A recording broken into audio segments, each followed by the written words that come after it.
Alle prese con i ritmi della campagna elettorale qualche cosa ovviamente passa un attimo sotto silenzio, un'iniziativa di qualche giorno fa molto interessante perché allarga il concetto della possibilità di ricorrere a un lodo arbitrale invece di ricorrere alla giurisdizione normale, quindi ai processi amministrativi in tribunale che, come sapete, si intasa molto facilmente e durano molto. C'è ora una Camera arbitrale che è quella di sussidiarietà territoriale, è nata qualche giorno fa a Pomarico. Con me la segretaria della Camera arbitrale di sussidiarietà territoriale, Rosa Lorusso, benvenuta. Buonasera. A cosa serve una Camera arbitrale di sussidiarietà territoriale? Buonasera, innanzitutto la Camera arbitrale è uno strumento giuridico che porta alla risoluzione delle controversie e opera proprio in maniera parallela, stragiudiziale a quello che è il giudizio ordinario.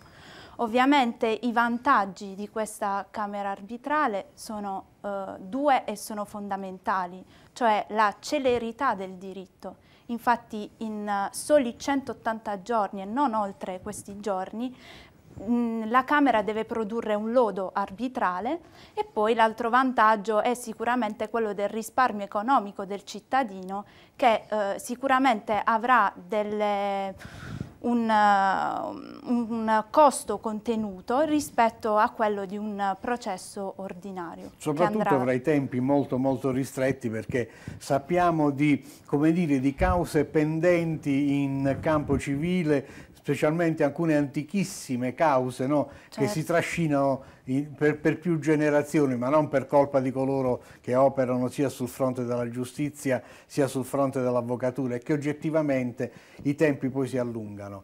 Il lodo arbitrale, praticamente due parti convengono di accettarlo.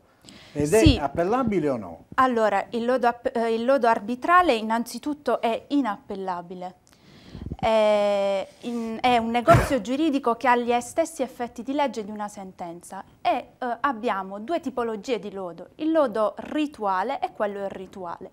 Il lodo rituale è quello che viene emesso nel momento in cui le parti fanno un accordo precontrattuale, quindi vi è un accordo compromissorio delle parti che già vanno a determinare quello che sarà poi il lodo finale del giudice arbitrale, mentre quello irrituale o libero è quel lodo che viene emesso dal giudice nel momento in cui le parti non si sono accordate preventivamente e quindi danno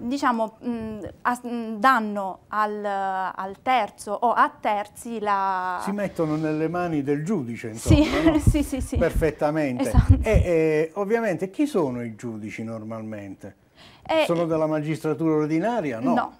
No, vi sono appunto dei giudici iscritti all'albo della Camera arbitrale e di solito sono giudici che magari sono andati già in pensione oppure giudici di pace in pensione o ancora avvocati che hanno fatto un corso appunto per poter espletare questa funzione. Sull'arbitrato, corsi sì. Che si sono tenuti in passato per la verità anche nel territorio apulo-lucano.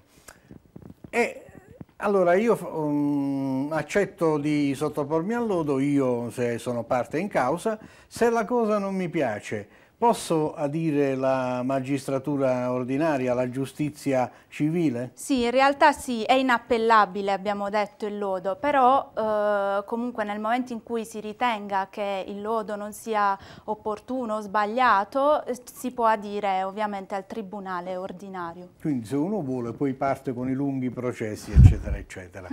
Ecco, Pomarico. Perché Pomarico proprio?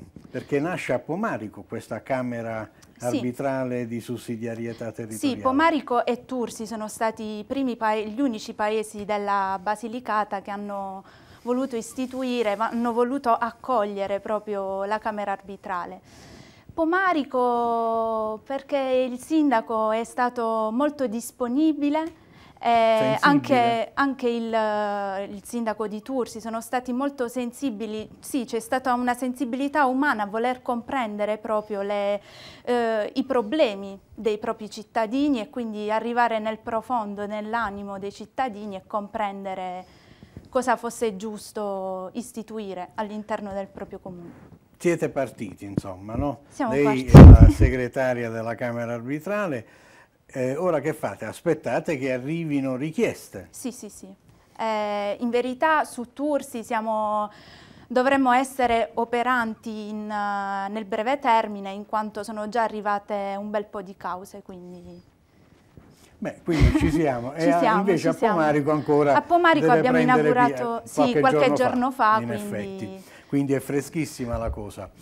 Ecco, non è molto diffusa questa costumanza, non è molto diffusa anche se da sempre è previsto il lodo e sono previste situazioni, come lei ha detto, stragiudiziali. Come mai la gente non si abitua ancora a queste cose?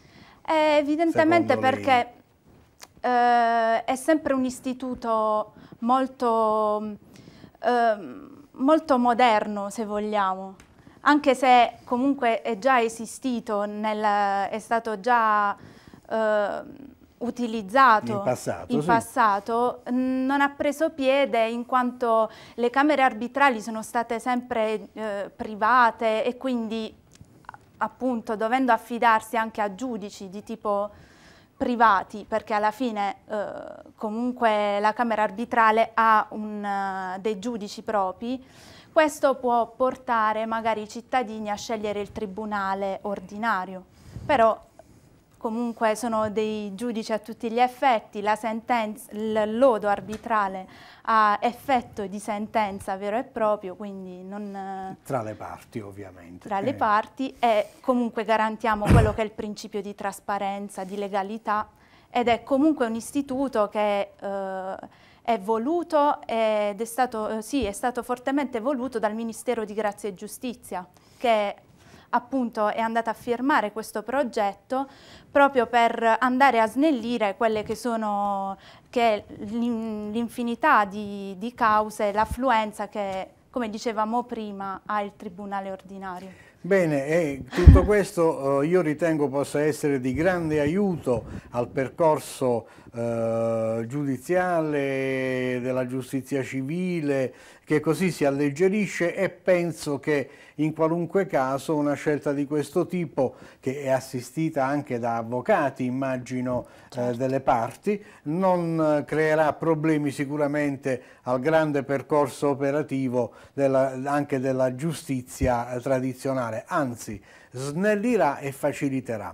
Ringraziamo Rosa Lorusso per essere stata con noi, è la segretaria della Camera Arbitrale di Sussidiarietà Territoriale, sempre difficile da dire, e per quel che riguarda noi, non augurandovi di dover aver bisogno di tutto ciò, però ricordatevi che esiste anche questa forma particolare molto veloce per chiarire le controversie in campo civile.